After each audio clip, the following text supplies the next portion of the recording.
आदरणीय प्रधानमंत्री नरेंद्र मोदी जी के नेतृत्व वाली, जिसने अब तक के सबसे ज़्यादा बोल्ड डिसीजंस लिए हैं। बिल्कुल, चाहे वो इकोनॉमिक क्षेत्र में हो, चाहे वो जम्मू कश्मीर को भारत का अभिन्न अंग बनाने के लिए 370 का एब्रोगेशन हो, बिल्कुल, ट्रिपल तलाक खत्म करने की बात हो, चाहे वो सर्जिकल स्ट्राइक की बात हो, ऑपरेशन सिंदूर की बात हो। भारत की ये जो सरकार है, ये रिस्पॉन्सिव गवर्नमेंट है। बिल्कुल, और ये रिस्पॉन्सिबल भी है।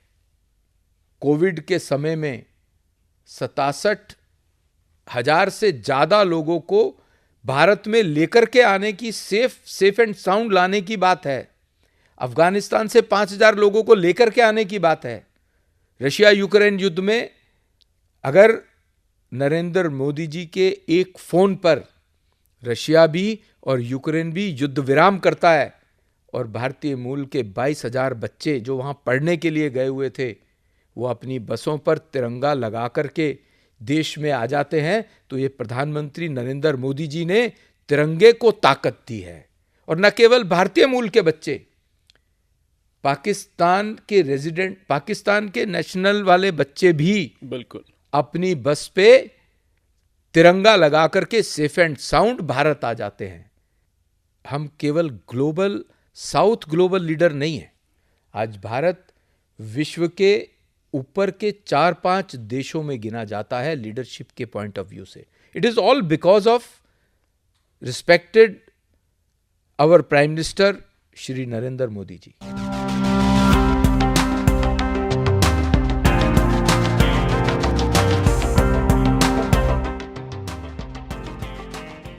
नमस्कार, खैर मकदम, सत श्री अकाल।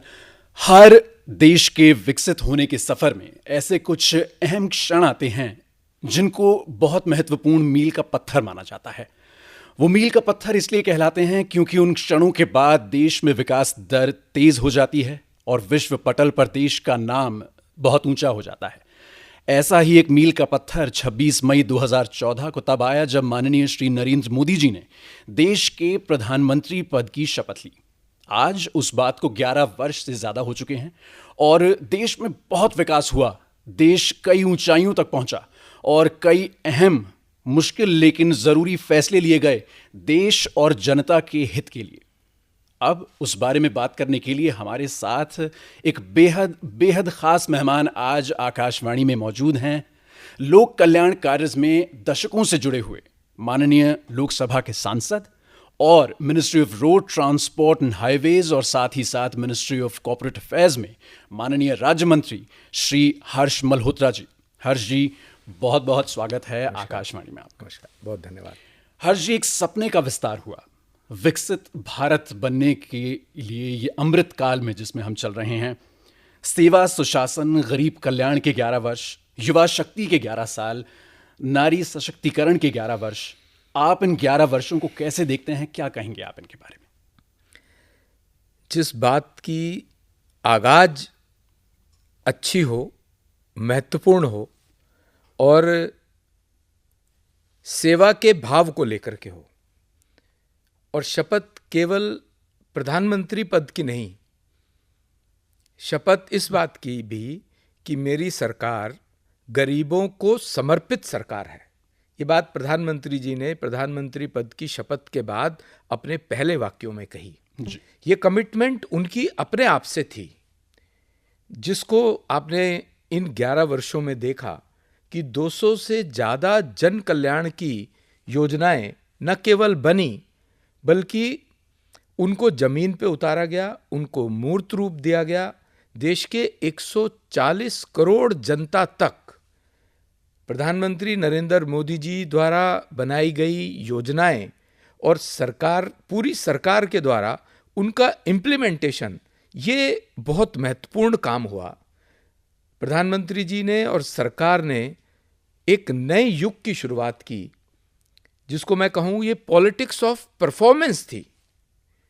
ये जो सरकार 11 वर्षों से देश का संचालन कर रही है, वो रिस्पॉन्सिव गवर्नमेंट है, रिस्पॉन्सिबल गवर्नमेंट है। अकाउंटेबल है पब्लिक के लिए। तो मैं समझता हूं कि प्रधानमंत्री जी ने वो कमिटमेंट अपने आप से किया, जिसका परिणाम आप पिछले 11 सालों से आज तक, आज 11 वर्ष हुए प्रधानमंत्री नरेंद्र मोदी जी को इस सरकार को लीड करते हुए, और उसके अंदर इतनी बड़ी बड़ी परेशानियां भी आईं। कोविड जैसी पेंडेमिक आया जो कि 100 साल के बाद आया, और उसको भी इतने अच्छे तरीके से प्रधानमंत्री जी ने फ्रंट से लीड करके मैनेज किया। देश को एक भयमुक्त माहौल दिया कोविड के टाइम, जब पूरा विश्व थर-थर कांप रहा था और केवल 4 देश ऐसे थे जो कोविड की वैक्सीन बना रहे थे। भारत प्रधानमंत्री नरेंद्र मोदी जी के नेतृत्व में उस समय उन्होंने इस बात का संकल्प लिया कि कोविड की वैक्सीन इंडिजिनस होगी, और 9 महीने के अंदर 2 कंपनीज के द्वारा कोविड की वैक्सीन बनी। और न केवल वैक्सीन बनी, आप देखिए इतना बड़ा अभियान वैक्सीनेशन का, बिल्कुल 220 करोड़ डोजेज 140 करोड़ लोगों तक पहुंची। सुदूर जहां पर कोई व्हीकल नहीं जा सकता, वहां पर भी हमारे पैरामेडिक स्टाफ और वहां का एडमिनिस्ट्रेशन नदियां पहाड़ क्रॉस करते हुए दूर गांवों में भी कोविड की वैक्सीन लगी। और न केवल देशवासियों को राहत मिली, 150 से ज्यादा ऐसे देश जिन तक वैक्सीन पहुंचाई गई, जिसमें से लगभग 50 देशों को मुफ्त में वैक्सीन दी गई। तो ये भारत का अमृत काल जो अभी प्रारंभ हुआ है, और मैं ये भी मानता हूं कि ये जो अभी 11 वर्षों में देश के अंदर विकास के साथ साथ विरासत भी है, ये नींव है विकसित भारत के लिए। जो जब हम अपने आजादी के 100 वर्ष पूरे कर रहे होंगे, तो ये जो 11 वर्षों का काम है और जो आगे आने वाले वर्ष हैं, उसके लिए जो जन कल्याण के काम हो रहे हैं, देश की प्रगति के काम हो रहे हैं, देश में विकास हो रहा है, देश की विरासत को इंटैक्ट रखने के काम हो रहे हैं, ये उसकी नींव है, ये उसका बेस है। देश को विकसित भारत जब बन रहा होगा तो यही उसका बेस रहेगा। आपने कहा देश में कई बदलाव हुए। हम पहले देखते थे सड़कों पे गड्ढे, हम देखते थे कि हाईवे प्रोजेक्ट्स में देरियां, लेकिन आज हम देखते हैं कि हाईवे एक रिकॉर्ड दर से बन रहे हैं, और सिर्फ बन नहीं रहे, वर्ल्ड क्लास इंफ्रास्ट्रक्चर, साथ ही साथ एनवायरनमेंट प्रोटेक्शन यानी सस्टेनेबिलिटी को ध्यान में रखते हुए हाईवेज बन रहे हैं, ग्रीन हाईवेज बन रहे हैं, और पूरे विश्व में इस बात को सराहा जा रहा है। और साथ ही साथ वो देख रहे हैं कि किस तरीके से इंडियन प्रैक्टिसेस को हर जगह फॉलो किया जाए। आप क्या समझते हैं कि किस तरीके से ये सब मुमकिन हो पाया?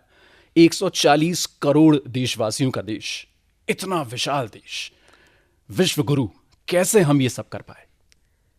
मैं हाईवेज पर जाने से पहले जी, ये भी मुझे बताते हुए अच्छा लग रहा है, मैं बताना चाहता हूं कि जन कल्याण की योजनाएं, गरीब कल्याण की योजनाओं में जी, आप प्रधानमंत्री की और सरकार की संवेदना देखिए कि अगर प्रधानमंत्री को ये अपने जीवन में कभी लगा कि हमारे देश में मातृशक्ति, हमारी माँ, हमारी बहन लकड़ी के चूल्हे पर लकड़ी जला करके खाना बनाती है और उससे उनको टीबी, कैंसर, फेफड़े की बड़ी बड़ी बीमारियां हो जाती थी, बिल्कुल, तो इस संवेदना के कारण उज्ज्वला योजना बनी। बिल्कुल, लगभग 10 करोड़ से ज्यादा माताओं बहनों को गैस का सिलेंडर मुफ्त दिया गया देश के अंदर।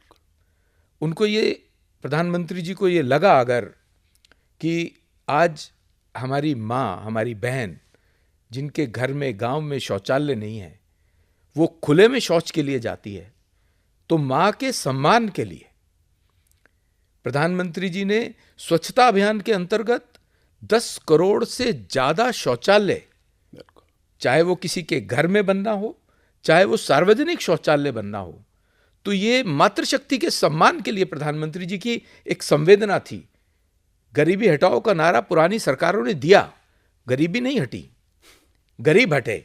पर इस बार पिछले 11 वर्षों में वो जो बूंद बूंद से घड़ा भरा है विकास का, जन कल्याण का, उसके अंदर आज देश में भारत पूरे विश्व में चौथी बड़ी अर्थव्यवस्था बन के निकला है। आज हमने जापान को भी सरपास किया है। बिल्कुल। आज देश के 27 करोड़ लोग गरीबी रेखा से ऊपर आए हैं। इसको बोलते हैं गरीबी हटाना। बिल्कुल। आज छोटा रेड़ी पटरी वालों के बारे में किसी ने नहीं सोचा। प्रधानमंत्री नरेंद्र मोदी जी ने स्वनिधि योजना को अगर शुरू किया तो एक रेड़ी पटरी वाला जो 10-15 हजार रुपए ब्याज पे लेकर के अपनी सब्जी बेचता था, उसको उससे मुक्ति मिली है। 10,000 रुपए का लोन, और इजीली लोन, कुछ नहीं देना है, जाओ और ले आओ। और 10,000 रुपए उसने पे कर दिया तो 20 ले ले, 20 पे कर दिए तो 50 ले ले। तो ये छोटे छोटे जो गरीब लोग हैं जिनका कोई वाली वारिस नहीं, उसका वाली वारिस प्रधानमंत्री नरेंद्र मोदी बने। बिल्कुल। हाईवेज की बात की आपने। 2014 से पहले और आजादी से लेकर के 2014 तक 92,000 किलोमीटर का हाईवे बना था जी। इन 11 सालों में 60,000 किलोमीटर का हाईवे बन के जनता के सुपुर्द किया गया है। आप सोचिए, सुदूर उत्तर पूर्व के देशों में, उत्तर पूर्व के राज्यों में, वहां तक कोई जा ही नहीं पाता था। देश का प्रधानमंत्री 2014 से पहले केवल 2 प्रधानमंत्री नॉर्थ ईस्ट के राज्यों में गए हैं। तो नॉर्थ ईस्ट ऐसा था, वो जो चिकन नेक आप देखेंगे बांग्लादेश के ऊपर, इतना सा नक्शे के ऊपर दिखता है कि वहीं से जाना पड़ता है। बिल्कुल। प्रधानमंत्री जी ने स्वयं 60 बार से ज्यादा नॉर्थ ईस्ट का दौरा किए हैं। आप देखिए, 14 से पहले केवल 2 प्रधानमंत्री गए हैं। केवल 2 बार प्रधानमंत्री का विजिट नॉर्थ ईस्ट में हुआ, जिसमें से एक आदरणीय अटल बिहारी वाजपेयी, और स्वयं नरेंद्र मोदी जी 60 बार से ज्यादा नॉर्थ ईस्ट में गए हैं। आज भारत की सरकार में, एनडीए की सरकार में लगभग 70-72 मंत्री हैं। प्रत्येक मंत्री को हर 3 महीने में एक बार नॉर्थ ईस्ट के एस्पिरेशनल डिस्ट्रिक्ट में जाके वहां रहना है 2 दिन 3 दिन। वहां पर केंद्र सरकार की जो योजनाएं वहां जमीन पे पहुंच रही हैं, नहीं पहुंच रही हैं, इसको जाकर के देखना है। आज हाईवेज बने हैं, 60,000 किलोमीटर का हाईवे, नेशनल हाईवेज। दिल्ली से मुंबई एक्सप्रेस, उदाहरण दूंगा कुछ, बहुत ज्यादा सारे उदाहरण नहीं दे सकता हूं, लेकिन दिल्ली मुंबई एक्सप्रेसवे बन के तैयार हो रहा है। दिल्ली से मुंबई जाने में 33-34 घंटे बाई रोड लगा करते थे। आज 1350 किलोमीटर का हाईवे बन रहा है, केवल 12 घंटे में दिल्ली से मुंबई जा पाएंगे। आप सोचिए, आधे से कम समय में जा पाएंगे। कितना फ्यूल, कितना पैसा, कितनी एनर्जी बचती है। आज दिल्ली अमृतसर कटरा, इसका हाईवे बन के तैयार हो रहा है। आज दिल्ली से नॉर्थ ईस्ट जाना है तो उसके लिए हाईवेज तैयार हो रहे हैं। यहां तक कि एशियन कॉरिडोर बन रहा है, म्यांमार से होता हुआ थाईलैंड तक जाने की बात कर रहे हैं हम। बिल्कुल।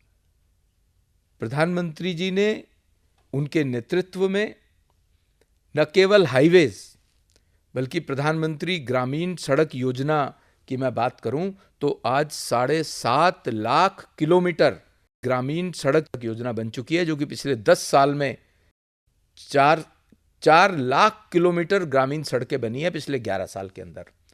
और ये गांवों को शहरों से जोड़ना, गांव की इकोनॉमी को शहर तक लेके जाना, गांव के प्रोड्यूस को मार्केट तक लेकर आना, इसी कारण से भारत आज चौथी विश्व की सबसे बड़ी अर्थव्यवस्था बन पा रहा है।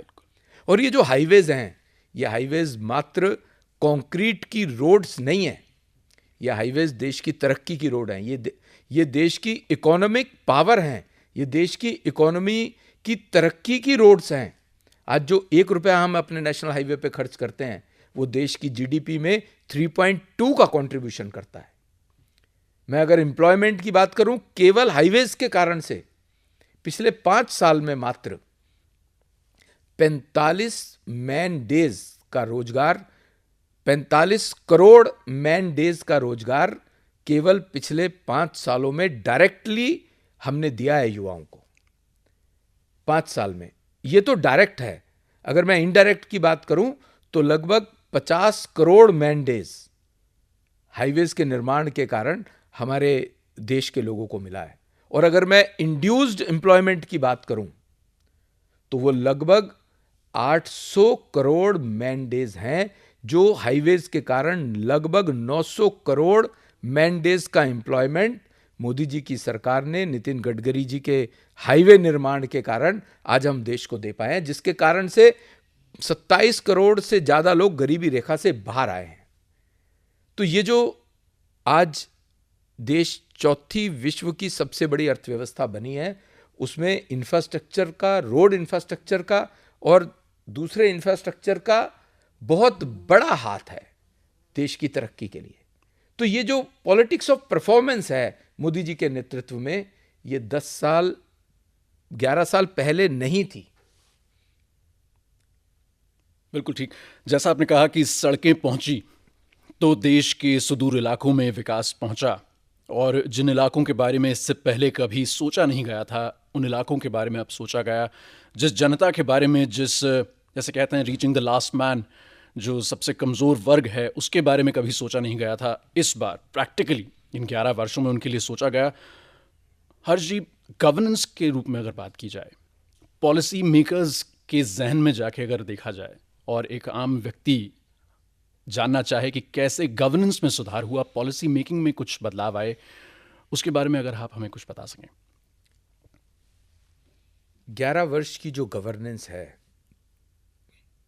ये गुड गवर्नेंस है, सुशासन है, भ्रष्टाचार मुक्त गवर्नेंस है जी। स्वयं प्रधानमंत्री रहते हुए राजीव गांधी जी ने पार्लियामेंट में कहा था कि सरकार का 1 रुपया चलता है तो जनता तक 14-15 पैसे पहुंचते हैं। प्रधानमंत्री जी ने 2014 में अपने लाल किले से संबोधन में कहा था कि आधार कार्ड को बैंक अकाउंट के साथ जोड़ना है। ये महत्वपूर्ण है। उस समय के विपक्ष ने इस बात का मजाक उड़ाया था कि प्रधानमंत्री लाल किले के प्राचीर से क्या स्वच्छता की बात कर रहे हैं, क्या ये आधार कार्ड की बात कर रहे हैं? यहाँ तो इंटरनेशनल बात होनी चाहिए, अंतर्राष्ट्रीय संबंधों की बात होनी चाहिए। लेकिन आप देखिए, उस एक मूव ने आधार कार्ड को बैंक के साथ जोड़ना और मोबाइल के साथ जोड़ने से, और वो जो डायरेक्ट बेनिफिट ट्रांसफर की स्कीम प्रधानमंत्री जी ने लागू की, जिसमें सरकार का चला हुआ एक एक पैसा लाभार्थी तक, देश की जनता तक डायरेक्ट पहुंचता है, बीच में कोई बिचौलिया नहीं है। इस बात से 3.5 लाख करोड़ का जो भ्रष्टाचार होता था, बिचौलियों में पैसा जाता था, वो जो पिलफरेज होती थी, उसको खत्म किया है। आज उज्ज्वला योजना की सब्सिडी मिलनी है, या कोई भी सरकारी पैसा, इवन पेंशन तक जानी है किसी को, तो वो सीधा एक क्लिक से लाभार्थी के बैंक के खाते में पहुंचती है। आज किसान सम्मान निधि अगर वर्ष में 6,000 रुपए किसानों को सम्मान निधि के रूप में मिलते हैं, तो उन्हें किसी कलेक्टर के पास जाकर के लेने की जरूरत नहीं है। जिस दिन वो देनी है, उस दिन देश के सभी किसानों को जो इस बात के लिए एलिजिबल हैं, 2,000 रुपए की किस्त जो जाती है किसान सम्मान निधि के रूप में, वो सीधा बैंक अकाउंट में पहुंचती है, डायरेक्ट बेनिफिट ट्रांसफर। अकेले इस स्ट्रोक ने, प्रधानमंत्री जी के इस स्ट्रोक ने, इतना बड़ा भ्रष्टाचार का जो इंस्टीट्यूट बना हुआ था, वो खत्म किया है। This is good governance, this is भ्रष्टाचार मुक्त शासन। और अगर मैं भयमुक्त शासन की बात करूं, तो ये वो देश है, ये बदला हुआ देश है प्रधानमंत्री नरेंद्र मोदी जी के नेतृत्व में, जिसमें मुंबई में आतंकवादी आकर के इनोसेंट 200 लोगों को, 200 से ज्यादा लोगों को मार के चले जाते हैं कराची से आने के बाद। आज ये भारत बदला हुआ है। बिल्कुल। प्रधानमंत्री जी ने आतंकवाद के प्रति जीरो टॉलरेंस की नीति अपनाई है। 2014 में उरी की घटना, पुलवामा की घटना, उसके बाद अब ऑपरेशन सिंदूर, पहलगाम की घटना, इसमें पूरे विश्व को भी ये बताया कि भारत आज बदला हुआ है और आतंकवाद के प्रति हमारी नीति जीरो टॉलरेंस की है। पाकिस्तान के अंदर घुस के सर्जिकल स्ट्राइक की है। पहली बार हुआ है ऐसा। आज सेना को पूरे अधिकार दिए हैं प्रधानमंत्री जी ने, चाहे वो सर्जिकल स्ट्राइक की हो, चाहे वो एयर स्ट्राइक की हो, या इस बार ऑपरेशन सिंदूर के माध्यम से पाकिस्तान को ये बताया, पूरे विश्व को ये बताया कि भारत अब किसी से डरने वाला नहीं है। भारत छेड़ता नहीं है, पर अगर कोई छेड़ेगा तो उसको भारत छोड़ेगा नहीं। ये प्रधानमंत्री जी ने बड़ा लाउड और क्लियर मैसेज पूरे विश्व को दिया है। ऑपरेशन सिंदूर में पाकिस्तान के 9 आतंकवादी ठिकानों को, 100 किलोमीटर दूर 9 आतंकवादी ठिकानों को निस्तो नाबूद किया अपने देश से बैठ के, इंडिजिनस वेपन्स से किया। और रिस्पॉन्सिबल गवर्नेंस देखिए, सिर्फ आतंकवादी ठिकानों के ऊपर वार किया, वहां की जनता को बचाया। वहां के सैन्य ठिकानों पर पहले वार नहीं किया। लेकिन आज आतंकवाद की घटना हमारे लिए एक्ट ऑफ वार है। बिल्कुल, उसको बर्दाश्त नहीं किया जाएगा। जब पाकिस्तान ने रिटेलिएट किया तो हमने केवल 3 दिन के अंदर पाकिस्तान का एयर डिफेंस सिस्टम खत्म किया, लाहौर का। उसके अलावा उन्होंने ड्रोन अटैक किया, मिसाइल अटैक किया, सब हमने रोके। तब तक एक्सैजरेट नहीं किया जब तक कि पाकिस्तान ने हमें मजबूर नहीं कर दिया और 3 दिन के अंदर अंदर उनके सारे एयर डिफेंस सिस्टम्स को खत्म किया। और इंडिजिनस बनी हुई जो हमारी मिसाइल्स हैं, हमारा एयर डिफेंस सिस्टम है, उसने, चाहे वो S-400 था, उसने भी अपना काम पूरा किया। और 3 दिन के बाद अगर सीज फायर किया तो केवल इस बात के लिए कि भारत मूलतः शांति प्रिय देश है, हमें पाकिस्तान की जनता से कोई लेना देना नहीं। लेकिन अगर सेना वहां की रिटेलिएट करेगी उन वहां के शासकों के कारण से, तो उसका भरपूर जवाब दिया जाएगा। आज ईंट का जवाब पत्थर से नहीं देते हैं हम, गोली का जवाब गोले से देना जानते हैं, जो इस बार प्रधानमंत्री जी ने ये करके दिखाया है। अब हम इस बात से डरने वाले नहीं है कि पाकिस्तान परमाणु शक्ति है, हमारे पास हर बात का जवाब है। बिल्कुल। तो ये भ्रष्टाचार मुक्त शासन, भयमुक्त शासन, आतंकवाद मुक्त शासन पिछले 11 वर्षों में प्रधानमंत्री जी ने करके दिखाया है। बिल्कुल। और भारत की सेनाओं को हम हमेशा सलाम करते हैं। हम जानते हैं कि सशक्त हैं और हमें सुरक्षा प्रदान करने के लिए तत्पर हैं। और अब प्रधानमंत्री जी के नेतृत्व में जितनी बेहतरीन तरीके से काम चल रहा है, जितने कुशल तरीके से काम हो रहा है, सब मैं आपसे पूछना चाहूँगा, मेक इन इंडिया, आपने अभी डिजिटाइजेशन का जिक्र किया, आपने कहा डायरेक्ट ट्रांसफ़र के ज़रिए एक मास्टर स्ट्रोक था प्रधानमंत्री जी का, जिसके ज़रिए न जाने कितने ही लोग सीधा लाभार्थी बने। भ्रष्टाचार का जो एक ढांचा बन चुका था इतने वर्षों में, इतने दशकों में, वो टूटा।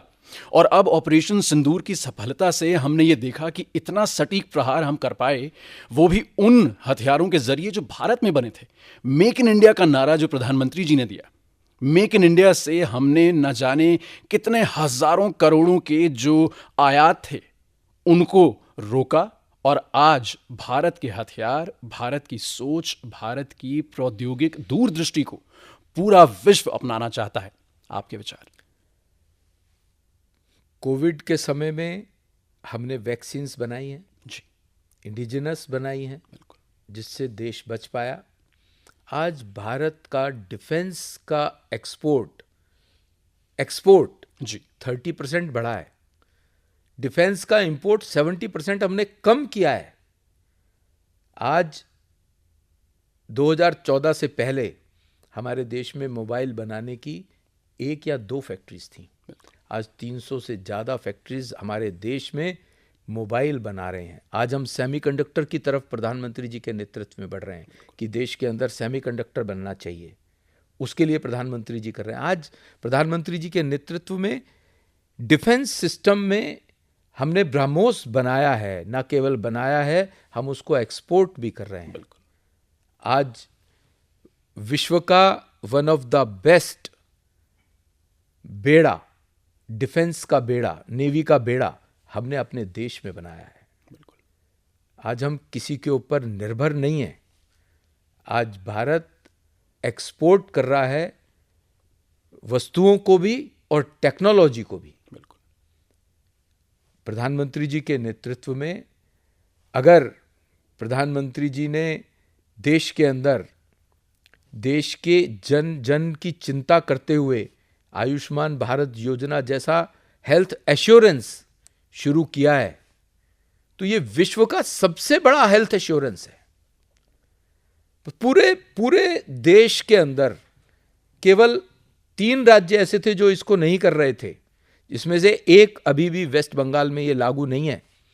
दिल्ली ने भाजपा की सरकार बनने पर, रेखा गुप्ता जी को मुख्यमंत्री बनने पर जो हमने वायदा किया था कि पहली कैबिनेट की बैठक में दिल्ली के अंदर आयुष्मान भारत योजना को लागू करेंगे, तो जिस दिन शपथ लिया मंत्रिमंडल ने रेखा जी के नेतृत्व में, प्रधानमंत्री जी के आशीर्वाद से, उसी दिन पहली बैठक में आयुष्मान भारत योजना को दिल्ली के अंदर लागू किया। और वो भी 5 लाख पूरे देश में है। दिल्ली के अंदर 10 लाख का इलाज एक गरीब आदमी को 1 साल में एक बार, उसके परिवार के एक व्यक्ति को किसी भी प्राइवेट हॉस्पिटल में 10 लाख का इलाज मुफ्त है। और 70 वर्ष से ऊपर के जो बुजुर्ग हैं देश में, दिल्ली में विशेष तौर से आयुष्मान वय वंदन योजना की बात कर रहा हूं, उसमें चाहे वो अमीर हो चाहे वो गरीब हो, 70 साल से ऊपर का कोई भी बुजुर्ग, उसको भी 10 लाख का इलाज आयुष्मान वय वंदन योजना जो प्रधानमंत्री जी ने पूरे देश में लागू किया। पूरे देश में 5 लाख रुपए मिलते हैं, 5 लाख का इलाज मुफ्त है। दिल्ली के अंदर रेखा जी के नेतृत्व में, प्रधानमंत्री जी के आशीर्वाद से 10 लाख का इलाज मुफ्त है। और न केवल इसको लागू किया, इस योजना को हम जमीन तक भी ले आए हैं और लगभग 2-2.5 लाख से ज़्यादा कार्ड आज हमारे बन के तैयार हुए हैं। उड़ीसा भी इस एम्बिट में नहीं था, लेकिन उड़ीसा में भी भारतीय जनता पार्टी की सरकार बनने के बाद उसको लागू किया गया। तो ये प्रधानमंत्री जी की जन कल्याण की जो उनकी सोच है, जिसके कारण से मैंने बताया कि भारत की अर्थव्यवस्था आज 4थे नंबर पर विश्व पे पहुंची है और 2029 आते आते हम विश्व की 3री बड़ी अर्थव्यवस्था होंगे। और इसी के साथ चलते चलते 2047 में भारत विकसित होगा, ऐसा मैं मानता हूँ। बिल्कुल ऐसी हमारी भी उम्मीद है। जैसा आपने कहा मंत्री जी कि बहुत ज़रूरी था मूलभूत ढांचे पर काम किया जाना, क्योंकि जितनी भी बातें, जितने भी वायदे प्रधानमंत्री जी ने 2014 में किए थे, उन सब के पूरा होने के लिए बहुत ज़रूरी था कि जिस मूलभूत कार्य की अब तक कोई चर्चा नहीं करता था, वो अब पूरे किए जाएं। बिल्कुल वैसे ही अगर हम बात करें 11 वर्षों में युवा शक्ति को किस तरीके से बढ़ावा मिला है। हम देखते थे बैंक्स के बाहर लोन लेने वालों की लाइनें लगती थीं। हम देखते थे किस तरीके से स्टार्टअप कल्चर बिल्कुल नहीं था, किस तरीके से लोग एक नया व्यापार चलाने में, उसको व्यवस्थित करने में घबराते थे। गवर्नेंस की बहुत कॉम्प्लेक्सिटीज थीं।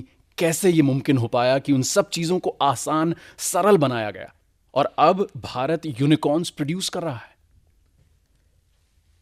भारत की अर्थव्यवस्था जो इस स्तर तक पहुंची है, ये ब्लेसिंग इन डिस्गाइज भी है। बिल्कुल।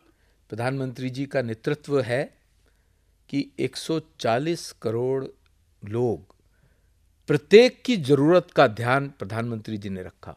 चाहे वो रेडी पटरी वाला था, छोटी दुकान वाला था, उसके लिए, या वो व्यक्ति था जिसने कभी बैंक की शक्ल नहीं देखी थी, वो जाने की हिम्मत ही नहीं रखता था। बिल्कुल। 50 करोड़ से ज्यादा जनधन खाते खुले हैं, जिसके कारण से इकोनॉमी में एकदम से अपलिफ्ट आया, जिसके कारण से डायरेक्ट बेनिफिट ट्रांसफर हो पाया। बिल्कुल।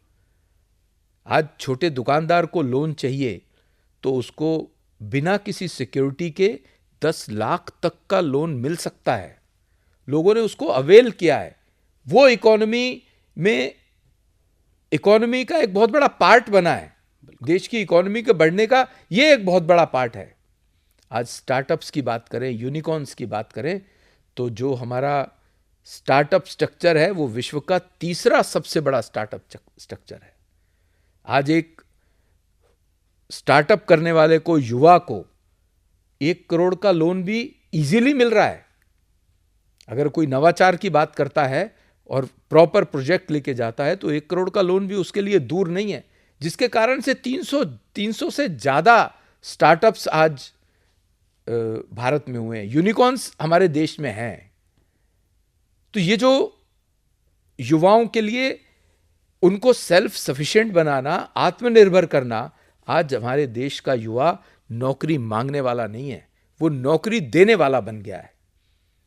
और मैं रोजगार की बात करूं, जैसा मैंने बताया कि लगभग 900 करोड़ मैन डेज का रोजगार केवल रोड इंफ्रास्ट्रक्चर ने दिया है।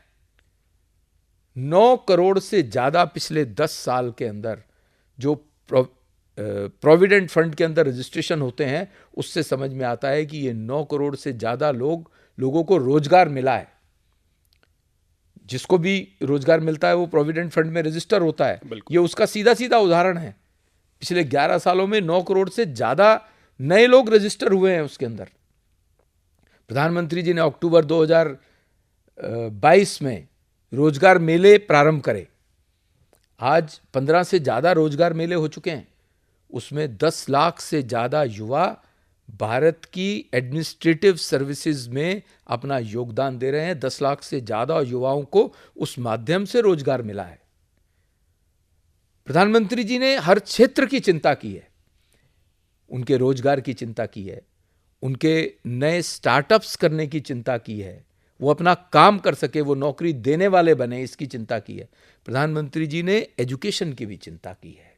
आप देखिए, ना केवल रोजगार के क्षेत्र में, ना व्यापार के क्षेत्र में, इंडस्ट्री के क्षेत्र में, शिक्षा के क्षेत्र में भी प्रधानमंत्री जी ने देश के सर्वांगीण विकास के लिए, देश के बच्चों की पढ़ाई लिखाई के लिए, बेटी पढ़ाओ बेटी बचाओ, बेटी पढ़ेगी तो वो आगे अपना परिवार बचा पाएगी, अपने परिवार में ठीक से कंट्रीब्यूट कर पाएगी। बिल्कुल। आज देश की बेटियां फाइटर पायलट हैं।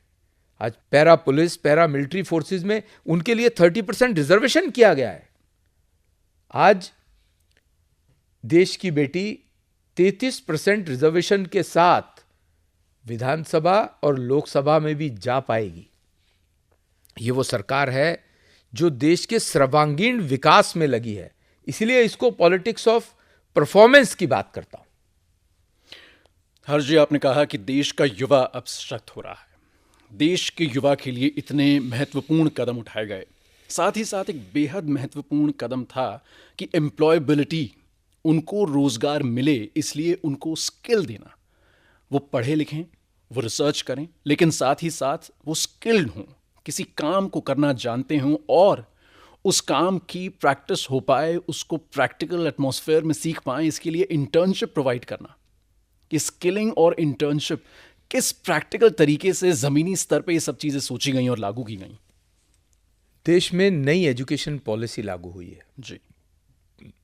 वो जो एजुकेशन पॉलिसी है वो सिर्फ बुकिश नॉलेज के लिए नहीं है।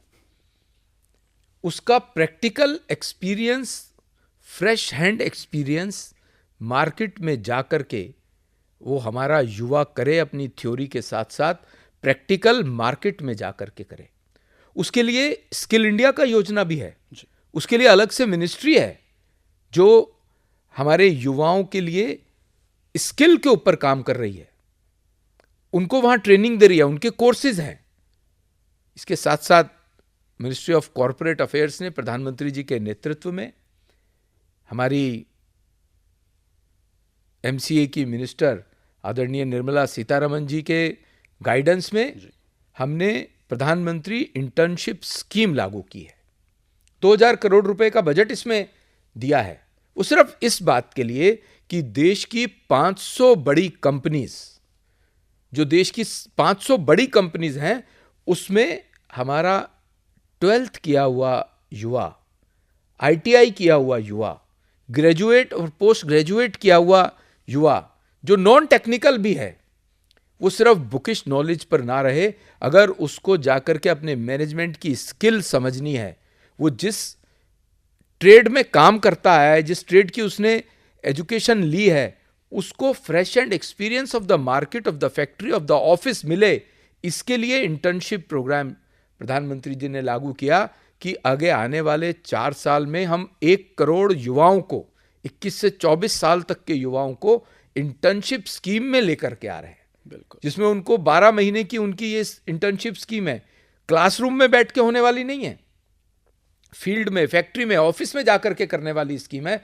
उनको 1 टाइम 6,000 रुपीज भी देने की योजना है और 12 महीने, हर महीने 5,000 रुपए भी उनके मानधन के लिए कहिए, पॉकेट खर्च के लिए कहिए, वो भी देने की योजना है। उसका पायलट हमारा सक्सेसफुली हो रहा है।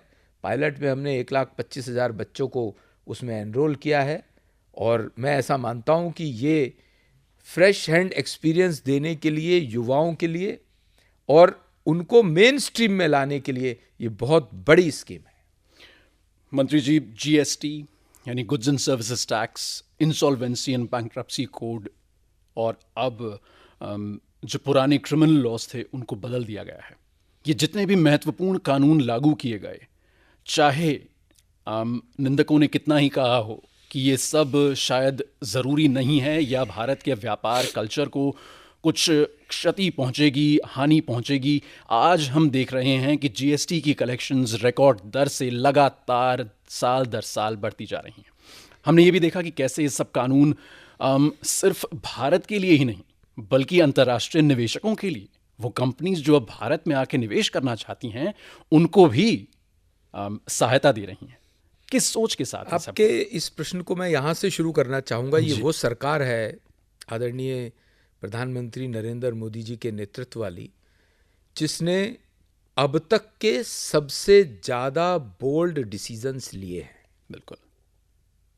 चाहे वो इकोनॉमिक क्षेत्र में हो, चाहे वो जम्मू कश्मीर को भारत का अभिन्न अंग बनाने के लिए 370 का एब्रोगेशन हो, बिल्कुल, ट्रिपल तलाक खत्म करने की बात हो, चाहे वो सर्जिकल स्ट्राइक की बात हो, ऑपरेशन सिंदूर की बात हो, भारत की ये जो सरकार है ये रिस्पॉन्सिव गवर्नमेंट है। बिल्कुल। और ये रिस्पॉन्सिबल भी है। चाहे वो सिटीजनशिप अमेंडमेंट एक्ट की बात हो, ये केवल देश में रहने वाले भारतीय नागरिकों की चिंता नहीं करती है। जो देश के बाहर रहने वाले भारतीय मूल के लोग हैं, उसका उदाहरण सिटीजनशिप एक्ट है।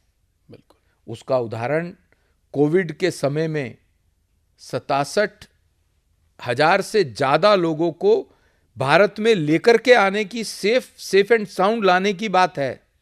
अफगानिस्तान से 5,000 लोगों को लेकर के आने की बात है। रशिया यूक्रेन युद्ध में अगर नरेंद्र मोदी जी के एक फोन पर रशिया भी और यूक्रेन भी युद्ध विराम करता है और भारतीय मूल के 22,000 बच्चे जो वहां पढ़ने के लिए गए हुए थे, वो अपनी बसों पर तिरंगा लगा करके देश में आ जाते हैं, तो ये प्रधानमंत्री नरेंद्र मोदी जी ने तिरंगे को ताकत दी है।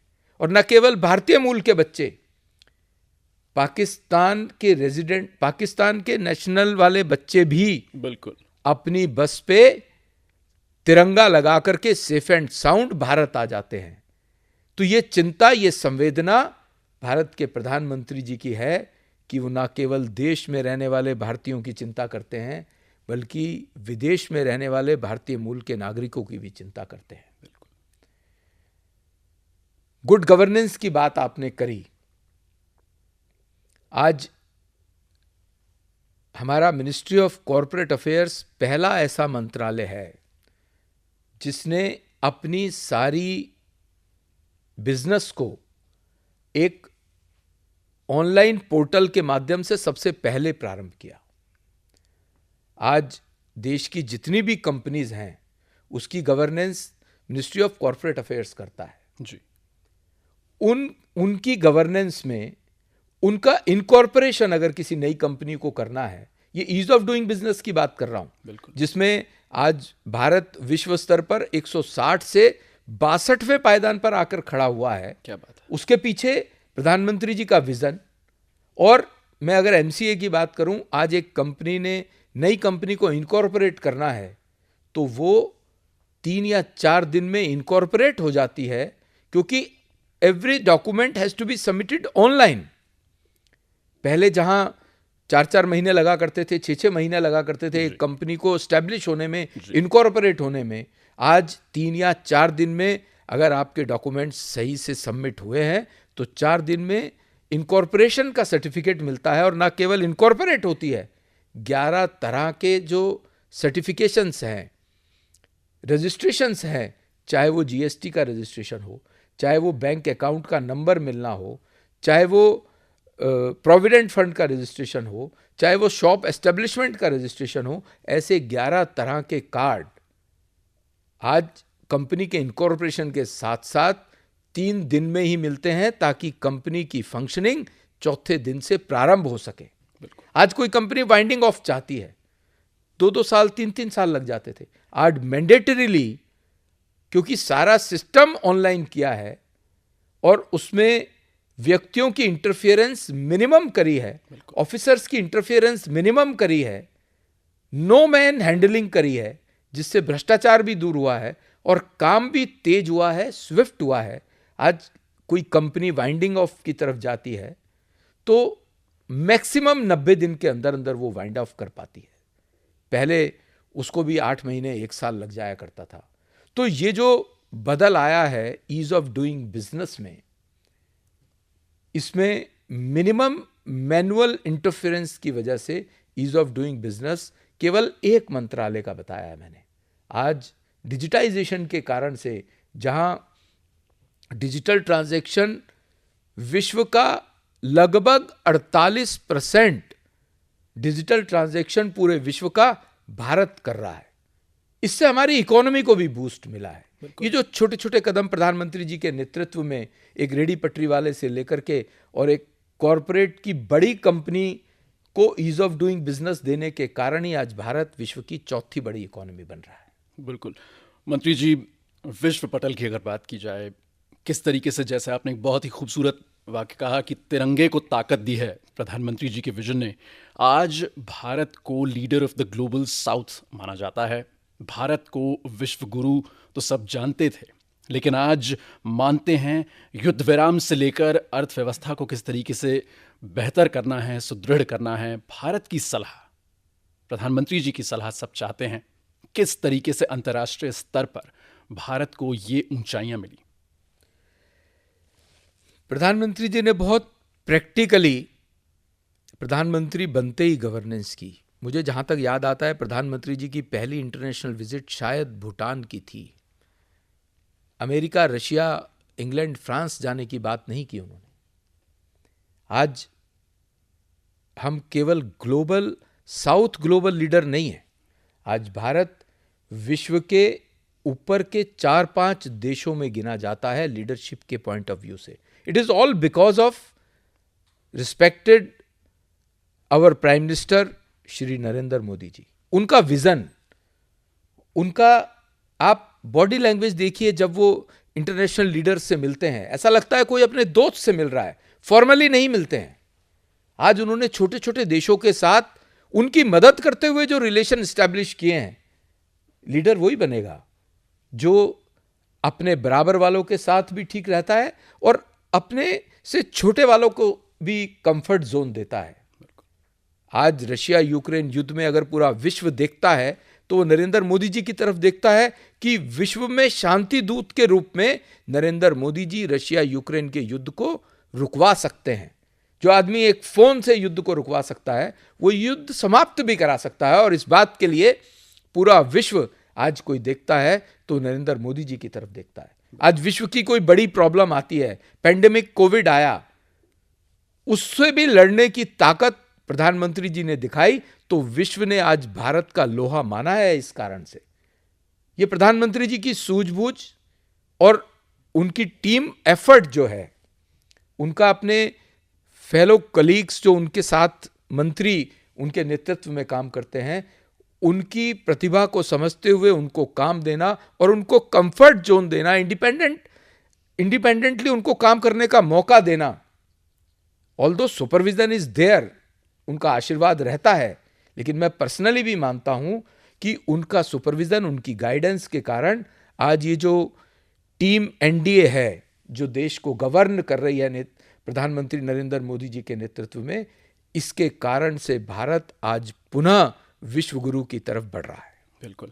समाज कल्याण की हमने इतनी नीतियों और इतने कार्यों पर बात की। एक बात जो हम सब जानते हैं आपके बारे में, आप दशकों से दधीची देहदान ऑर्गन डोनेशन से जुड़े रहे हैं।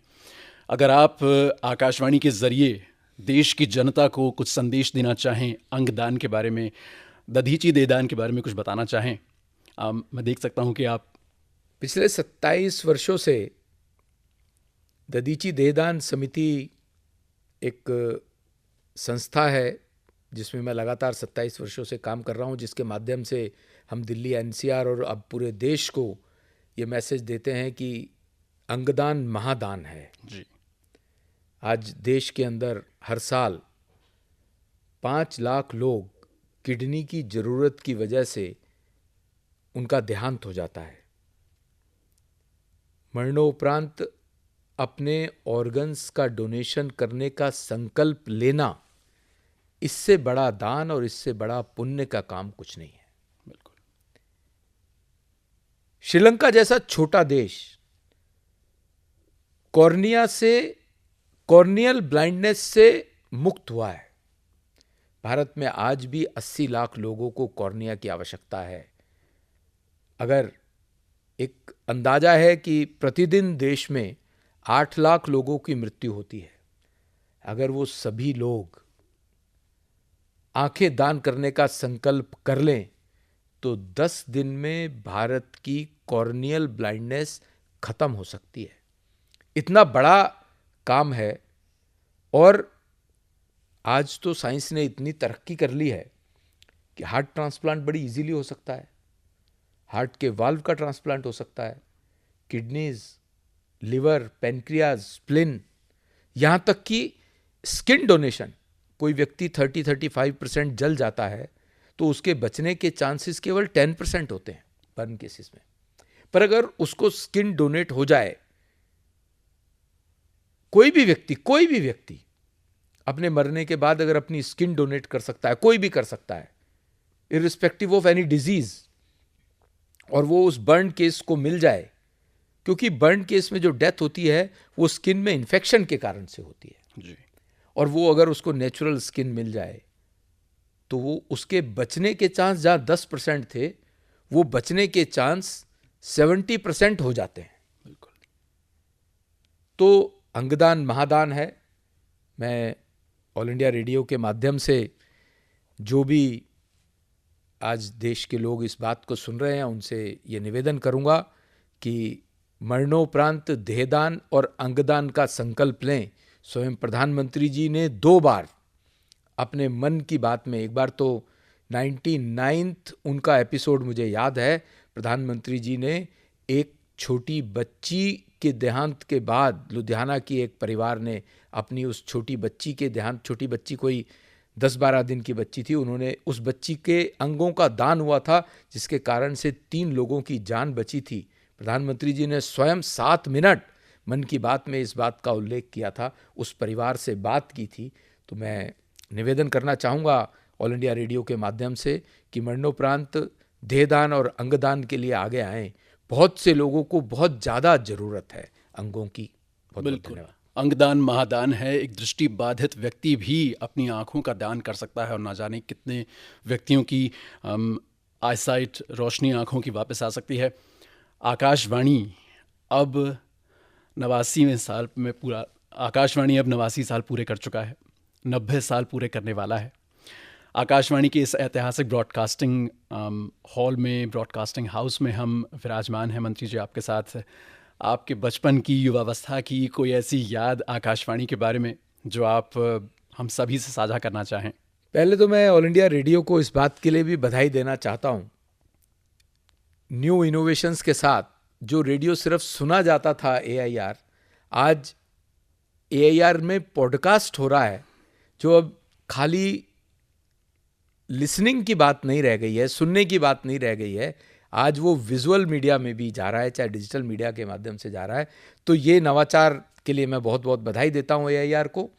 जहाँ तक बचपन या युवा अवस्था की बात मुझे ध्यान आती है, उस समय तो ऑल इंडिया रेडियो बहुत बड़ी बात होती थी, चाहे वो कमेंट्री सुनने की बात हो। इंग्लैंड में या ऑस्ट्रेलिया में क्रिकेट का मैच था तो वो छोटा रेडियो, हम सुबह 4 बजे इनिंग्स शुरू होती थी तो सुबह 4 बजे उठते थे, पढ़ने के लिए उठते हों या ना उठते हों, पर कमेंट्री सुनने के लिए उठते थे, तो वो AIR की बदौलत हम सुन पाते थे। पर मुझे ध्यान है कि जिन दिनों रात को देर तक पढ़ाई करते थे जी, उस समय बीच बीच में, क्योंकि 11-12 बजे के बाद सब रेडियो बंद हो जाता था, दूरदर्शन भी बंद हो जाता था, कुछ भी सुनने को देखने को नहीं होता था। तो AIR का, आकाशवाणी का सिलोन का एक चैनल कई बार हम पकड़ लेते थे अपने रेडियो में, और उस समय वो जो पुराने गीत चला करते थे वो मुझे आज भी ध्यान है। ओल्ड हिंदी सॉन्ग, पुराने हिंदी गीत, जो फिल्मी गीत हम सुना करते थे रात को 12-1 बजे के बाद, और वो बीच बीच में जब वो कुछ वेवलेंथ ठीक से पकड़ता नहीं था तो बहुत परेशानी होती थी। और मोरोवर वो अमीन सिहानी जी का जो वो शो था बिनाका वाला, वो बहुत पसंदीदा शो था हम युवाओं का। उसमें भी उनकी खनकती हुई आवाज़ अमीन सिहानी जी की, और उनका जो संचालन करने का तरीका, और उसके माध्यम से वो बातों बातों में कुछ ना कुछ मुंबई फिल्म इंडस्ट्री की बातों को बता के कुछ पुराने गाने सुनाया करते थे। वो यादें आज भी दिमाग में हैं, तो ऑल इंडिया रेडियो उस माध्यम से भी दिमाग में हर समय रहता है। बिल्कुल। हर्ष जी, मोदी सरकार के 11 वर्षों के बारे में, सुशासन के बारे में, जनता के हित के बारे में आपने इतने अहम मुद्दे हमारे सामने रखे, इतनी ज़बरदस्त चर्चा हम सबसे की। आप यहाँ पर आकाशवाणी में आए, बहुत बहुत धन्यवाद आप। मुझे भी आकर के बहुत अच्छा लगा, और मेरे लिए ऑल इंडिया रेडियो में यहाँ पे आना, मैं अपने आप को गौरवान्वित महसूस करता हूँ। जो इस तरफ एक सपना हुआ करता था, हम सुना करते थे आकाशवाणी को, ऑल इंडिया रेडियो को, आज स्वयं आकर के यहाँ पे आपसे बातचीत करना मुझे बहुत सुखद है, बहुत अच्छा लग रहा है। मैं अपने आप को गौरवान्वित महसूस करता हूँ। हम आभारी हैं कि आपने हमें समय दिया। बहुत बहुत धन्यवाद। बहुत बहुत जय Hind. Thank you very much.